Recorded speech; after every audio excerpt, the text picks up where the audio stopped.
Berikut adalah penjelasan tentang IP address, semua yang perlu diketahui tentang IP address.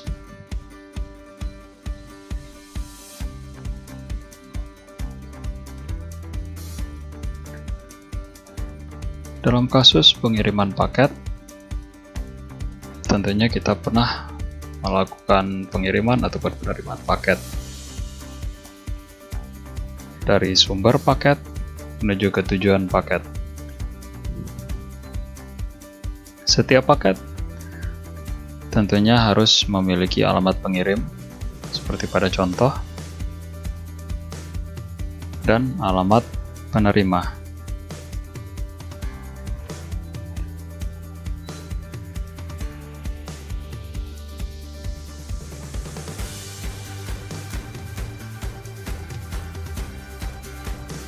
Hal ini bertujuan agar paket yang Anda kirim itu bisa disampaikan kepada tujuan dari paket. Apa yang akan terjadi jika tanpa ada alamat pada paket yang kita kirim? Tentunya kita akan bingung, alamat ini kemana akan dituju? Paket akan dikirim kemana? Sebuah alamat itu harus memiliki ketentuan. Pertama, memiliki standar. Yang kedua, formatnya dalam hal penulisan harus benar. Dan yang ketiga, tentunya harus terdaftar alamat tersebut.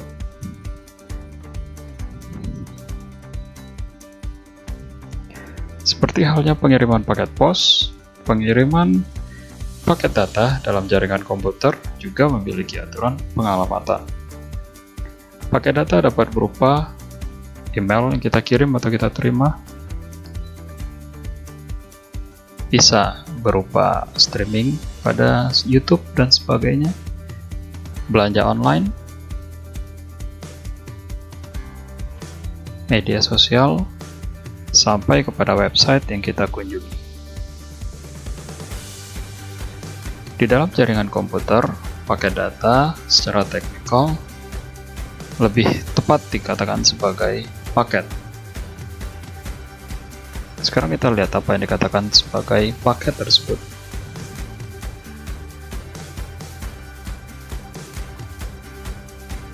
Data paket itu dibentuk oleh deretan angka biner, dalam bahasa Inggrisnya binary digit, yang disingkat sebagai bit, yang penulisannya bisa sangat panjang. Seperti contoh.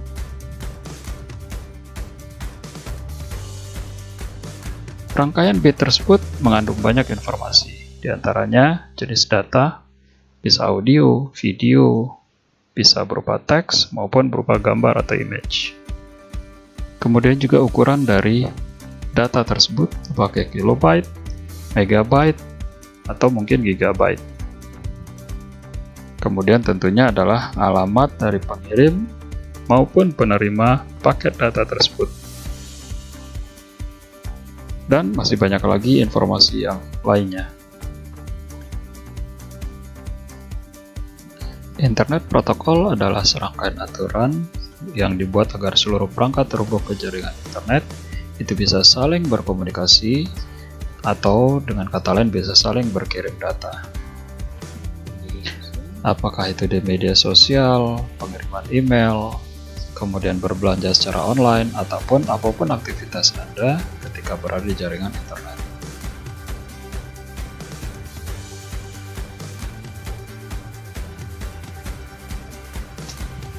Misalkan saat ini Anda sedang terhubung ke jaringan internet, terhubung ke banyak perangkat di jaringan internet, ke banyak lokasi di jaringan internet.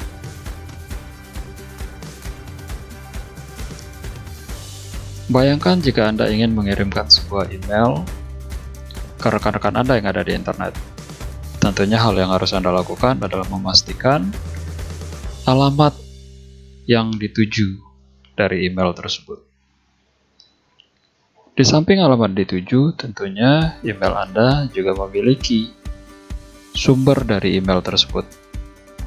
Sehingga dengan demikian, pada setiap email terdapat sumber email dan tujuan dari email. Nah, alamat sumber dan tujuan dari email ini atau data ini, itulah yang disebut sebagai IP address. Berikutnya kita akan melihat tentang IP address.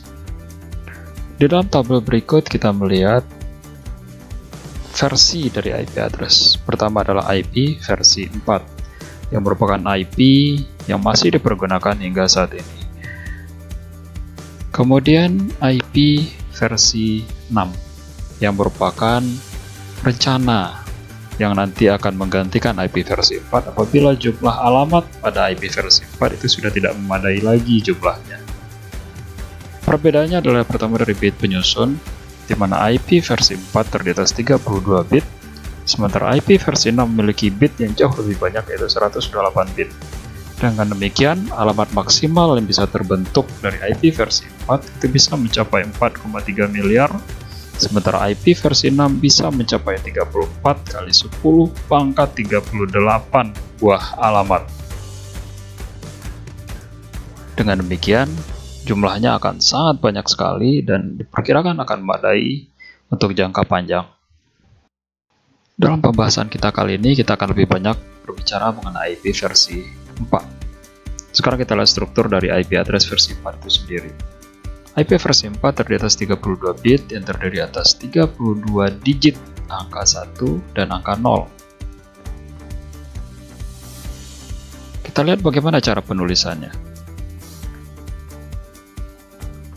Secara teknis, IP address itu disusun atas 32 bit angka 1 dan angka 0 yang disusun ke dalam 8 bit atau deretan 8 bit, yang kemudian setiap 8 bit itu dipisahkan oleh tanda titik. Jadi ada 8 bit atau 1 byte, tanda titik, kemudian 8 bit, 1 byte, tanda titik, dan seterusnya.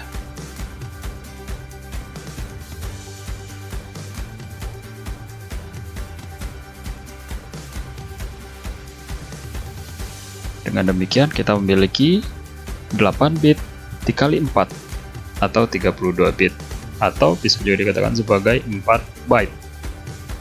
1 byte disebut juga sebagai octet.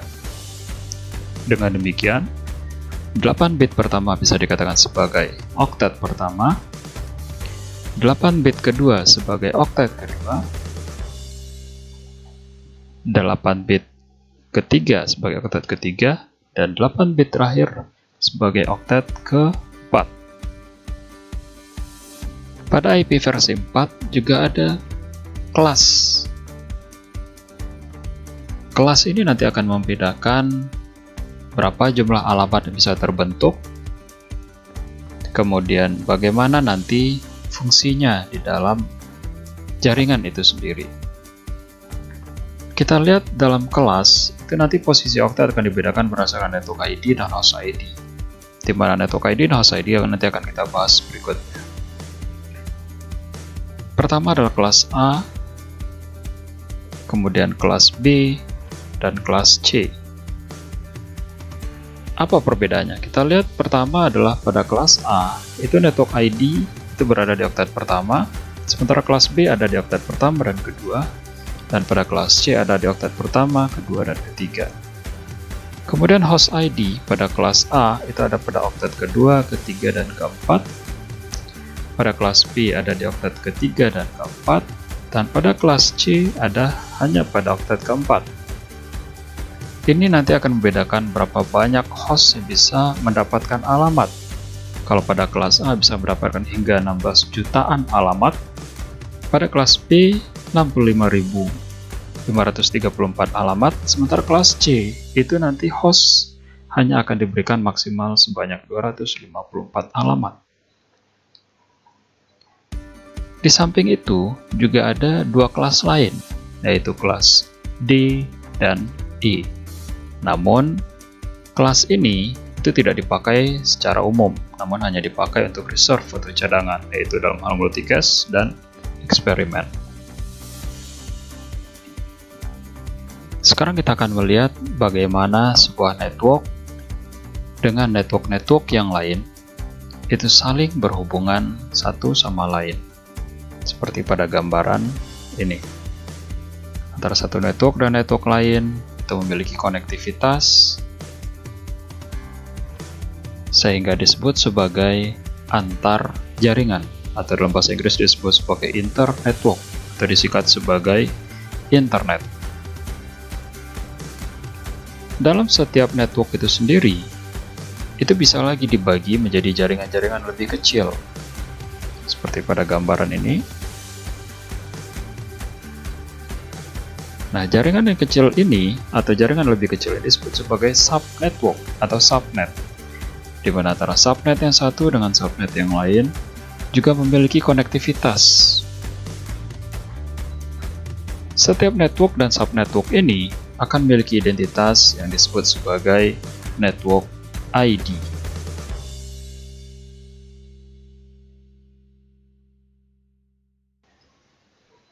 Kemudian setiap network atau subnetwork ini sendiri itu terdiri atas sejumlah perangkat yang bisa mengirim ataupun menerima data. Bisa dia berupa smartphone, laptop, PC, server, dan sebagainya. Mereka inilah yang disebut sebagai klien atau host di dalam jaringan komputer. Jadi setiap perangkat yang bisa mengirim ataupun menerima data. Setiap klien atau host ini itu nantinya harus diberikan alamat. Nah, mereka memiliki identitas yang disebut sebagai host ID. Jadi, setiap perangkat yang ingin berkomunikasi dengan jaringan akan memiliki IP address yang terdiri atas network ID dan host ID. Sebagai analoginya, kita lihat ada sebuah mobil. Tentunya setiap mobil atau kendaraan bermotor itu memiliki nomor polisi. Misal B999XYZ. B ini menunjukkan area atau wilayah di mana si kendaraan tersebut terdaftar.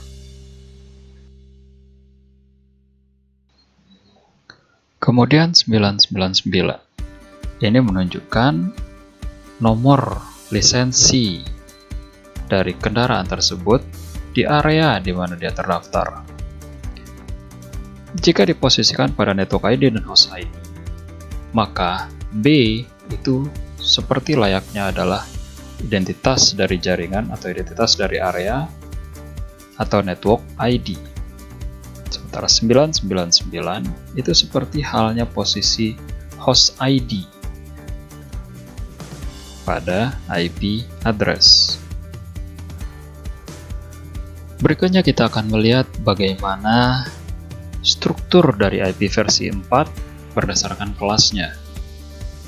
Seperti halnya yang sudah digambarkan sebelumnya, bahwa IP versi 4 itu ditulis dalam deretan yang terdiri atas 8 bit yang kemudian dipisahkan oleh tanda titik. Nah, berikutnya adalah kita lihat posisi dari oktet pertama itu sebagai network ID pada IP versi 4, SA, sedangkan sisanya adalah sebagai host ID. Jika kita gantikan X di sana dengan angka 0 dan 1, kita akan mulai dari network ID. Jadi di dalam bilangan biner, itu penulisan awal angka itu dimulai dari sisi paling kanan. Jadi 00001. Kemudian untuk host ID sama, dimulai dari oktet paling kanan. Kalau oktet kedua dan oktet ketiga itu bukanlah oktet paling kanan. Jadi akan dimulai dari oktet paling kanan terlebih dahulu karena adalah host ID. Dimulai dari 1.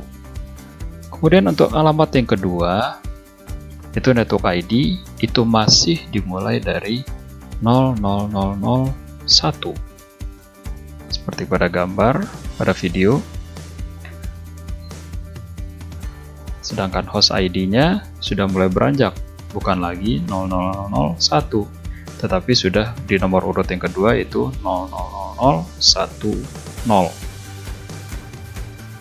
Dan itu seterusnya akan naik menjadi 0011, 00100 dan seterusnya pada host ID. Sementara network ID itu tidak akan beranjak menjadi 010 sebelum seluruh host ID-nya bernilai 1 secara keseluruhan.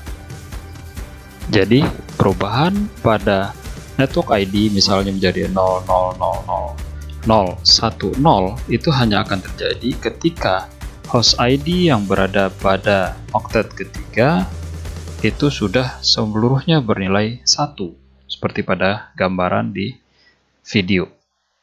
Jadi sebelum seluruh oktet pada host ID bernilai 1, maka network ID akan tetap pada nilai sebelumnya. Maka sekarang kita bisa melihat bahwa IP versi 4 kelas A itu diakhiri untuk alamat hostnya itu adalah pada oktet keempat, yaitu 111110. Kenapa tidak ada 1 seluruhnya?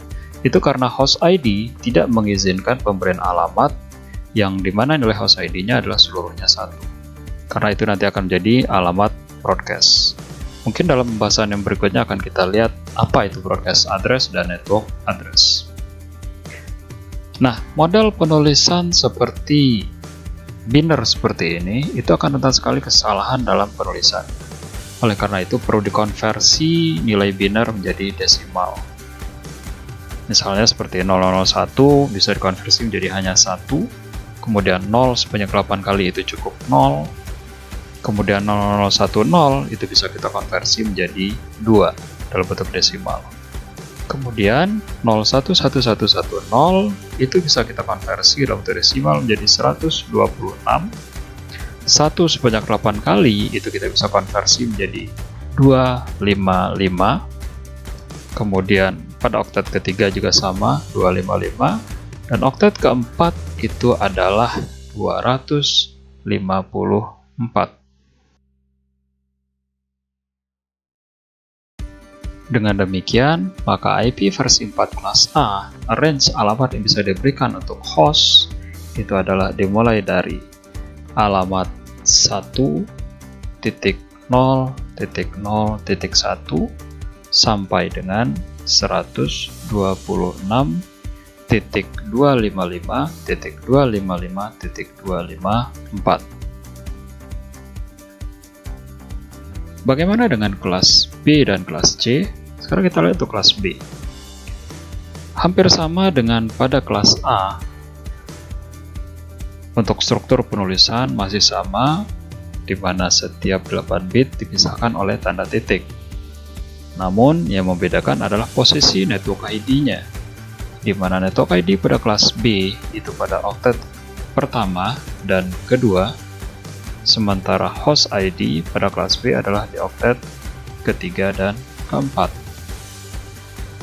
Nah, untuk binernya itu merupakan lanjutan dari kelas A. Namun, tadinya 126 itu akan dilompati menjadi 128. Karena 127 itu nanti akan dipakai sebagai local host. Jadi tidak diberikan untuk host di dalam jaringan global. Nanti kita akan lihat apa itu localhost. Sehingga untuk network ID dimulai dari oktet pertama itu adalah di angka 1000000. Kemudian dilanjutkan ke oktet kedua yaitu tetap 0 seluruhnya. Kemudian oktet ketiga dan keempat itu sama seperti di kelas A. Jadi perbedaannya adalah di network ID, itu perhitungan dimulai dari depan ke belakang. Sementara pada host ID, dari belakang ke depan. Maka network ID itu yang berubah hanya di oktet pertama, sementara host ID itu yang berubah adalah di oktet keempat.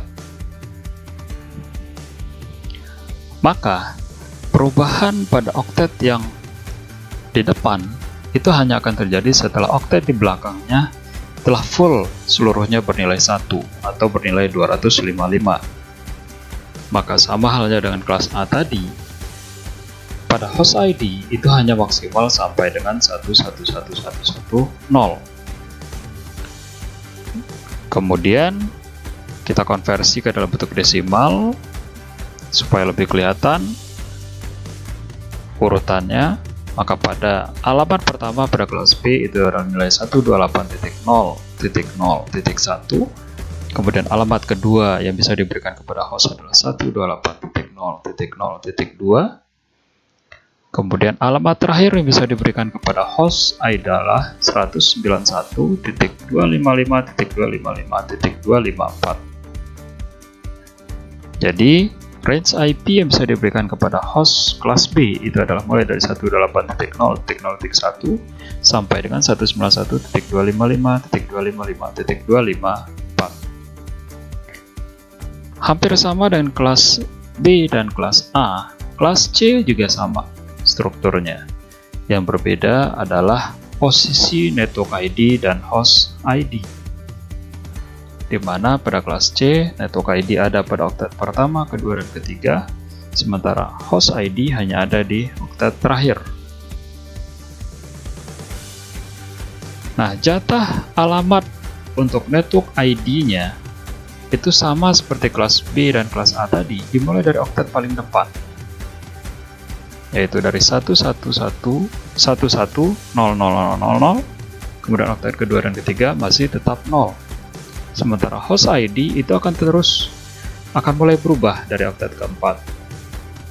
Kemudian untuk alamat yang kedua yang bisa diberikan kepada host untuk network ID juga tetap belum berubah. Kenapa? Karena oktet kedua dan ketiga itu belum full bernilai 1 seluruhnya.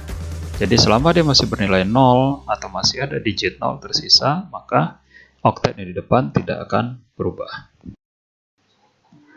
Perbedaan posisi network ID dan host ID inilah yang membuat kelas C itu memiliki host ID paling sedikit atau jumlah alamat untuk host yang paling sedikit, yaitu tadi hanya 254. Sementara dia akan memiliki jumlah alamat yang sangat banyak berbanding terbalik dengan yang kelas A, di mana dia memiliki jauh lebih banyak host ID tetapi lebih sedikit network ID. Atau dengan kata lain, kelas C itu hanya bisa menyediakan sedikit alamat untuk host, tetapi bisa membentuk begitu banyak network atau subnetwork. Sebaliknya dengan kelas A, itu bisa memberikan begitu banyak alamat untuk host, tetapi hanya sedikit network yang bisa terbentuk. Sama seperti kelas A dan kelas B, maka kita perlu konversi ke dalam bentuk desimal, sehingga dengan demikian IP address kelas C itu range yang bisa diberikan kepada host adalah mulai dari 192.0.1 sampai dengan 223.255.254. Tadi kita sudah melihat IP versi 4 kelas A, B, dan C yang merupakan IP public. Artinya adalah IP yang dipakai untuk berkomunikasi di jaringan publik atau jaringan global. Di samping IP public juga ada yang namanya IP private atau private IP address. Private IP address adalah alamat IP yang hanya dipergunakan di jaringan lokal atau hanya bisa dipakai untuk berkomunikasi di jaringan lokal Anda saja, bukan di jaringan internet atau jaringan publik. Sehingga dengan demikian dia dapat dipergunakan secara bebas dan nantinya dapat disesuaikan dengan kebutuhan di jaringan lokal.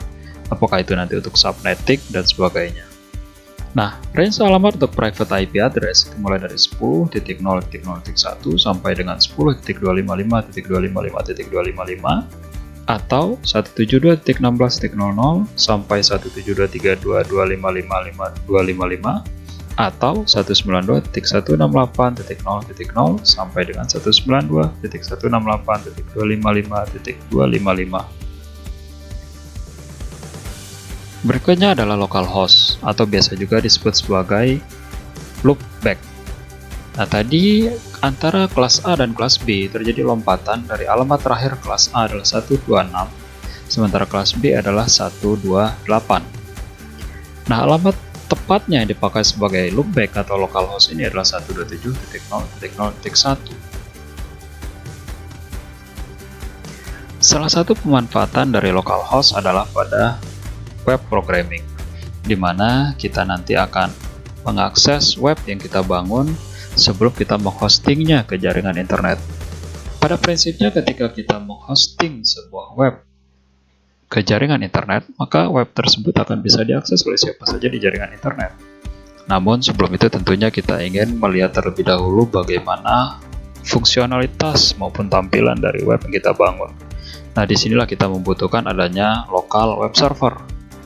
Kita bisa menginstal Apache Web Server misalnya di local web server sebagai local web server kita. Nah, jadi seakan-akan kita mengakses ke jaringan internet, padahal kita hanya mengakses ke local web server yang terinstall di komputer kita.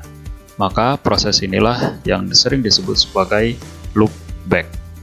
Jadi pada saat kita menggunakan localhost, maka yang kita masukkan sebagai alamat pada URL browser kita bukan alamat URL dari website kita hosting, tetapi menggunakan alamat 127.0.0.1.